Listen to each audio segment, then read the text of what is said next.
If people are doubting how far you can go, go so far that you can't hear them anymore.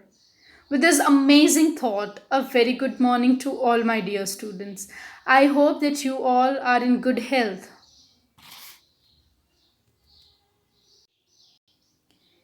This is Shreya Jadhav welcoming you all to my e-learning channel. And today we are going to learn English grade 9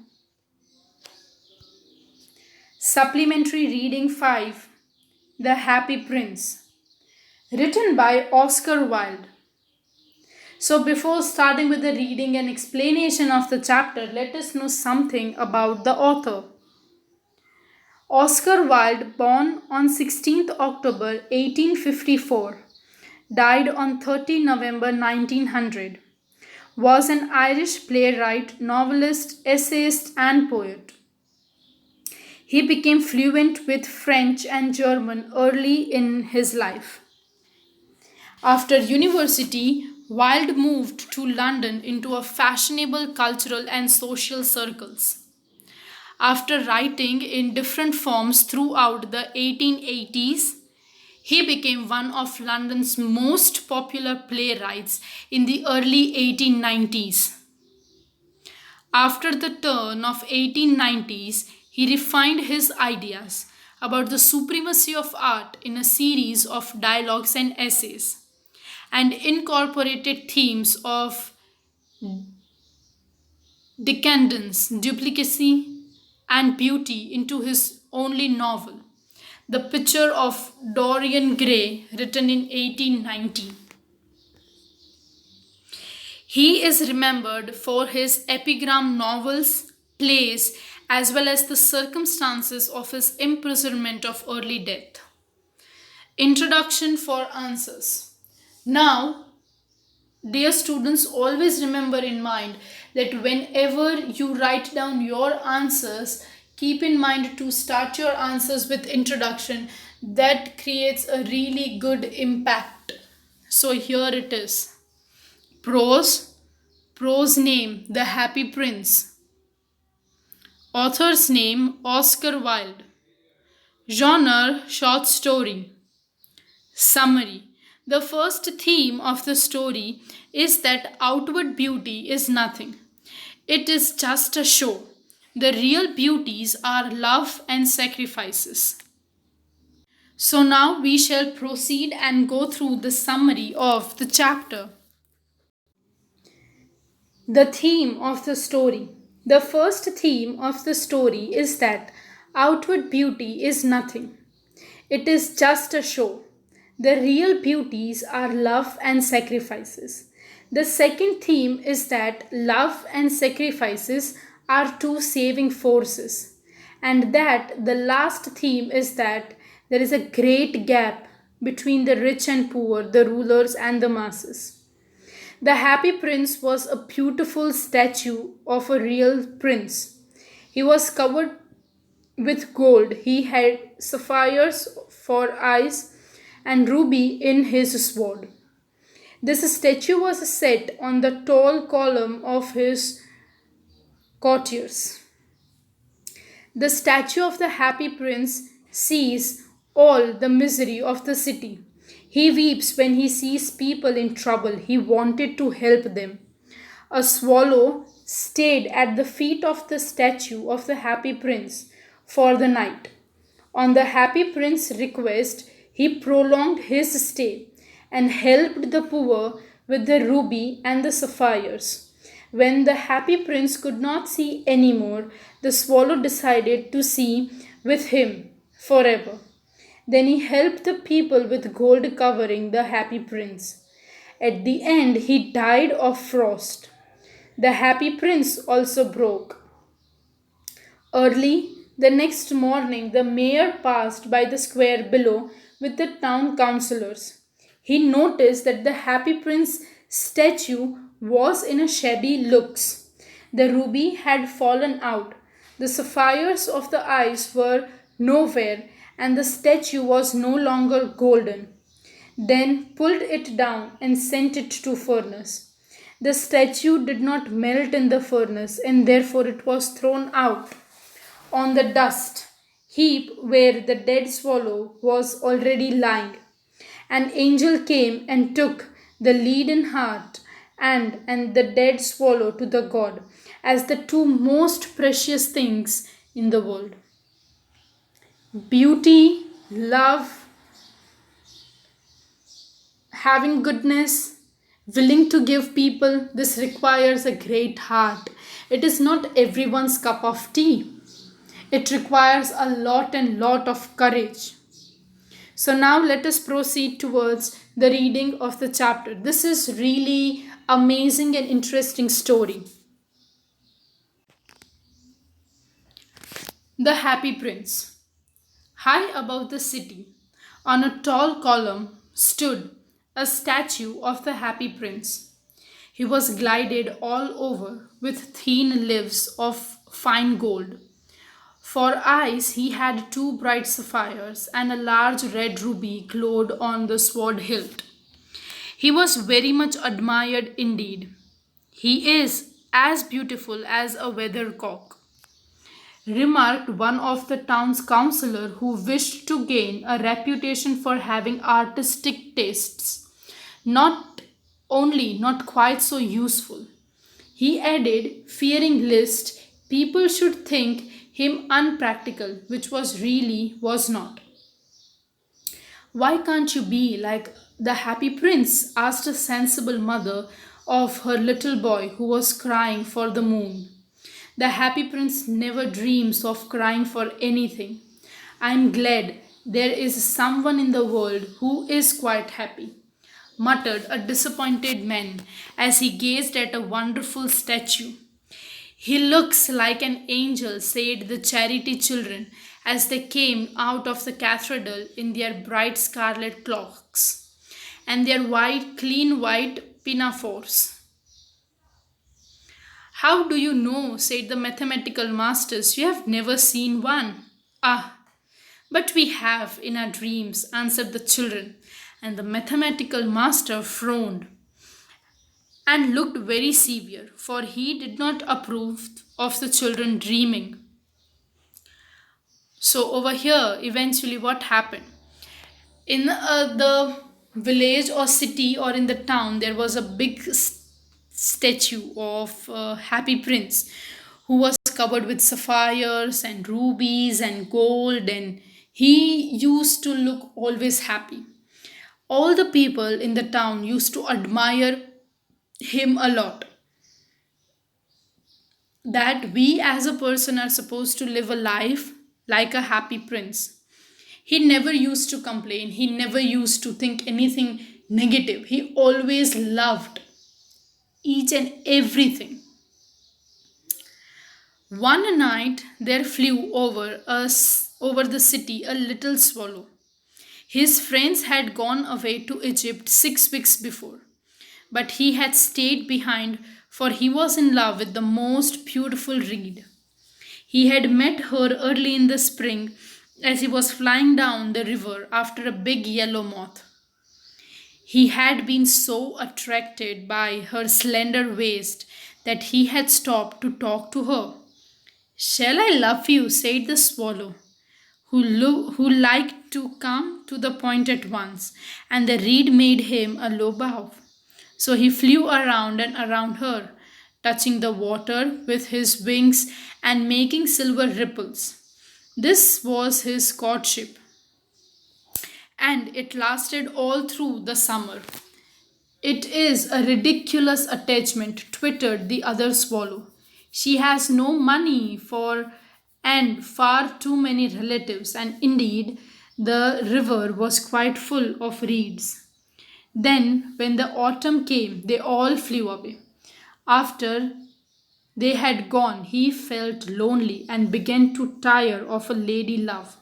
She has no conversation, he said, and I am afraid that she was a quotty, for she is always flirting with the wind. And certainly, whenever the wind blew, the reed made the most graceful courtesies. I admit that she is domestic, he continued, but I love traveling, and my wife consequently should love traveling also. Will you come away with me? He said finally to her. But the reed shook her head and said no. She was so attached to her home. You have been trifling with me, he cried. I'm off to the pyramids. Goodbye. And he flew away.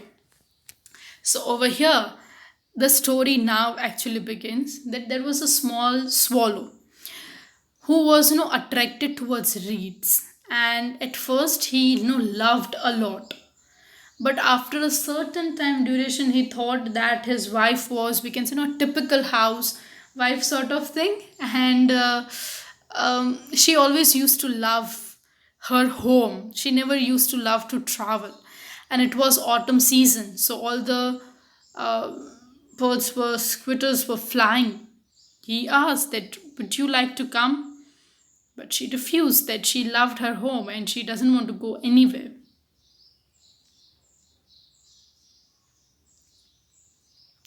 All day long he flew, and at night time he arrived at the city. Where shall I put up? He said. I hope the town has made preparations. Then he saw a statue on a tall column. I will put up there, he cried. It's a fine position with plenty of fresh air. So he alighted just between the feet of the happy prince. I have a golden bedroom.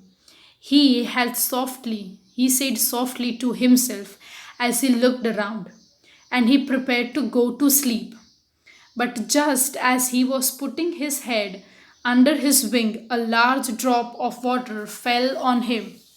What a curious thing, he cried. There is not a single cloud in the sky. The stars are quite clear and bright. And yet it is raining. The climate in the north of Europe is really dreadful. The reed used to like the rain, but that was merely her selfishness. Then another drop fell. What is the use of a statue if one cannot keep the rain off? He said. I must look for a good chimney pot. And he determined to fly away. But before he had opened his wing, a third drop fell, and he looked up and saw. Ah, what did he see? The eyes of the happy prince were filled with tears, and tears were running down his golden cheeks. His face was so beautiful in the moonlight that the little swallow had filled with pity. Who are you? He said. I am the happy prince. Why are you weeping then? Asked the swallow. You have quite drenched me. When I was alive, I had a human heart, answered the statue.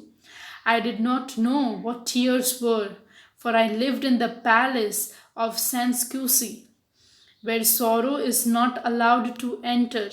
In daytime, I played with my companions in the garden, and in the evening, I led the dance in the great hall.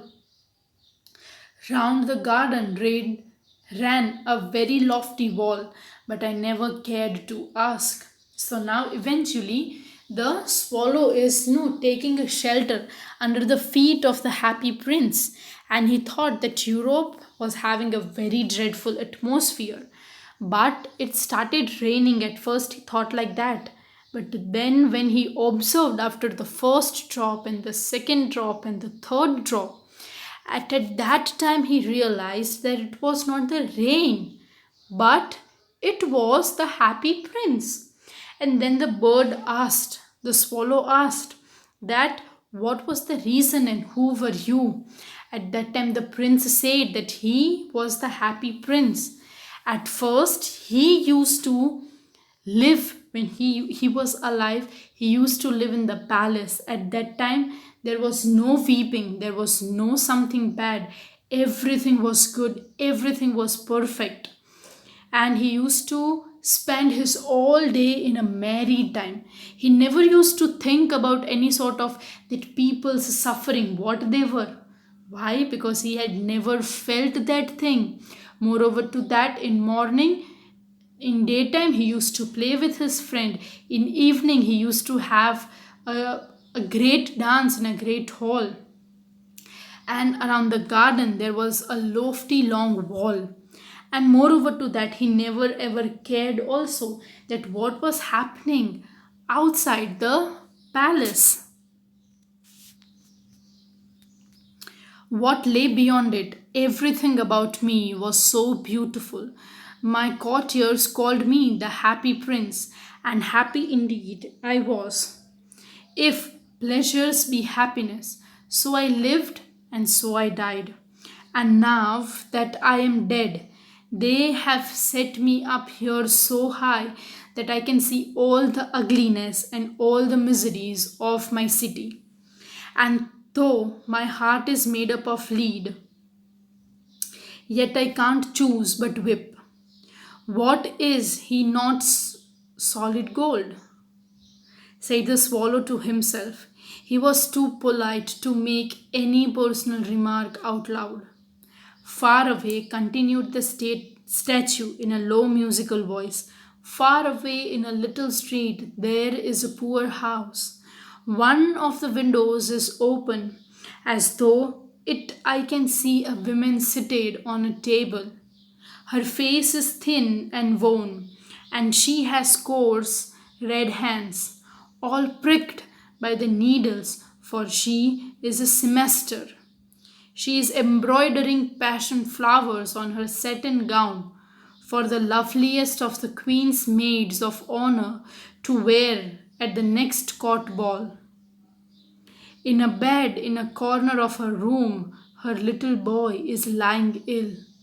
He has a fever and is asking for oranges. And mother has nothing to give but the river water. So he is crying. Swallow, swallow, little swallow. Will you not bring her the ruby out of my sword hilt? My feet are fastened to this pedestal, and I cannot move. I am awaited in Egypt, said Swallow. My friends are flying up and down the Nile and taking to the large lotus flowers. So now, eventually, the happy prince told the actual state what was happening. He said that there was a lady who was sitting on the table near a window. Her hands were very badly hurt with needles.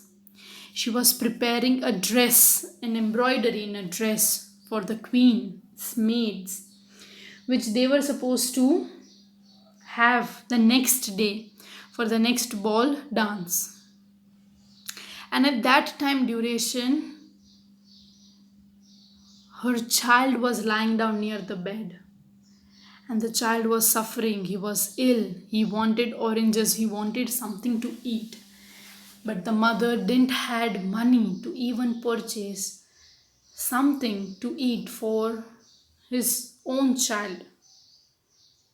And at that time duration, the happy prince told Swallow that can you please take out one of the rubies from the sword and give it to that lady. At that time, Swallow is telling that actually I can help, but his fellow mates were flying to Egypt and they all have flied up and down the Nile on the large lotus flowers. Soon they will be going to sleep in the tomb of the great king. The king is there himself in his painted coffin. He is wrapped in yellow linen and is emblemed with spices.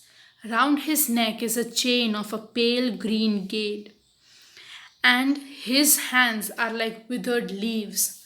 Swallow, swallow, little swallow, said the prince, will you not stay with me for one night and be my messenger? The boy is so thirsty and mother so sad. I don't think I like boys, answered the swallow. Last summer, when I was staying on the river, there were two rude boys, the miller's son, who were always throwing stones at me. They never hit me, of course. We swallows fly too far well for them. And besides, I came of the family famous for its agility. But still, it was a mark of disrespect. So now what happened? The happy prince told that why don't you go and help the little boy with water? At that time, Duration Swallow said that no, I don't want to help. Why? Because he had seen that although they did not hurt us, but still it was a sign of disrespect which they did. They were Miller's boy. But this was a very rude behavior which they have made. So he was not interested in helping boys because he thought that all the boys were same. But the happy prince looked so sad that the little swallow was sorry. It was very cold here, he said, but I will stay with you for one night and be your messenger. Thank you, little swallow, said the prince. So the swallow picked out the great ruby from the prince's sword and flew away with it in his beak over the roofs of the town. He passed by the cathedral's tower where the white marble angels were sculptured. He passed by the palace and heard the sound of the dancing. A beautiful girl came out of balcony with her lover. So now eventually what happened? The happy prince looked really very sad. And he wanted the little swallow to be no helping him in this case. It was very cold outside, but he still thought that okay, I'll stay over here for one night, and he was ready to become a messenger for the happy prince. The happy prince said that thank you, little swallow, for helping. And at that time duration, he took a ruby from the sword and he flew away. When he was passing, he saw that by the cathedral's tower, where white marbles angled were sculptured, he passed by the palace and heard the sound of dancing, and a beautiful girl came out of the balcony with her lover. How wonderful the stars are, he said to her, and how wonderful the power of love. I hope my dress will be ready in time for the state ball, she answered. I have ordered passion flowers to be embroidered on it. But the semesters are so lazy. He passed over the river and saw the lanterns hanging to the masts of the ships. He passed over the gathos and saw the old Jews bargaining with each other and weighing out money in the copper scales. At last he came to the poor house and looked in. The boy was tossing feverishly on his bed, and mother had fallen asleep. She was so tired. In he hoped and laid a great ruby on the table beside the women's thimble. Then he flew gently round the bed, fanning the boy's forehead with his wings. How cool I feel, said the boy. I must be getting better. And he sank into the delicious slumber. So now eventually the bird was taking, we can say, no advantage of the whole town. He went and he observed and he looked everything and he said that how wonderful stars and everything looked, how wonderful the power of love is. And at that time duration, the lady and that boy who were dancing in the cathedral, she said that I hope that the dress is being made the next day, because she was supposed to wear in the ball, and she didn't wanted to know look a bit different. She wanted to look her best. And after passing, he saw everything. He saw how the Jews people were bargaining with each other. He saw how lanterns were hanging on the mast of the ships, everything. And at the last, he came to the poor house and he looked. At that time, the boy was tossing, means he was unable to sleep properly in his bed. And the mother had fallen asleep because she was very tired. And the bird laid the great ruby on the table beside the woman's thimble. And then he gently flew over the bed, and he just fanning the boy's forehead with his wings, and he said that how cool I feel. And the boy said that he is getting better, he will be getting better very soon. Then the swallow flew back to the happy prince and told him what he had done. It is curious, he remarked, but I feel quite warm now, although it is so cold. That is because you have done a good action, said the prince. And the little swallow began to think, and then he fell asleep. Thinking always made him sleepy. When day broke, he flew down to the river and had a bath. What a remarkable phenomena, said the professor of ornithology as he was passing over the bridge. A swallow in a winter, and he wrote a long letter about it to the local newspaper. Everyone quoted it. It was full of so many words that they could not understand. So now what happened? Swallow returned back to the happy prince, and he told that whatever was told by the prince he had done. And he told that they were very curious. And now the bird was feeling really very warm, although it was cold then also. At that time, the happy prince is remarking him that as you have done a good action, because of that thing you are feeling so warm. And then he fell asleep, and that thinking made him really very happy. The day broke, he flew down to the river and he had a bath. And he found a professor of ornithology. He was telling as he was passing over the bridge, he told that a swallow in a winter, and he wrote a long letter to the local newspaper, and everyone quoted it also. And there were so many words, but the bird was unable to understand it. Tonight I go to Egypt, said the swallow, as he was in high spirits at the prospect. He visited all the public monuments and sat on a long time on the top of the church steeple.